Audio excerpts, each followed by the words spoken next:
you'll notice I'm closing the laundry room door because I heard some of y'all were perplexed by seeing my laundry last time. Let's hop at it, y'all. I know that y'all love 350 like I do because it makes life so easy. And then all you need your maraschino cherries. And where did mine go off to? I think the children may have snuck up in here and grabbed my maraschino cherries.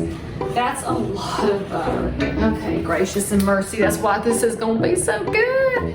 Dixie Crystals, friends. Y'all know we are not gonna mess around with anything but the original, the best. You can make some comments. I've got coupons to give away because y'all know the mixing is just aerating it, right?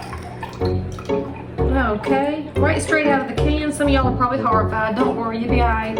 What you would actually have done is take a half a cup of the brown sugar and heat it up with that melted butter before you put in your pineapple. But I guess I just cut the sugar for this and the carbs.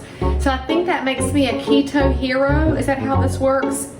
Well, it's kind of a hot mess, but sometimes you get a hot mess. It's hot, it's messy, it's still tasty and good.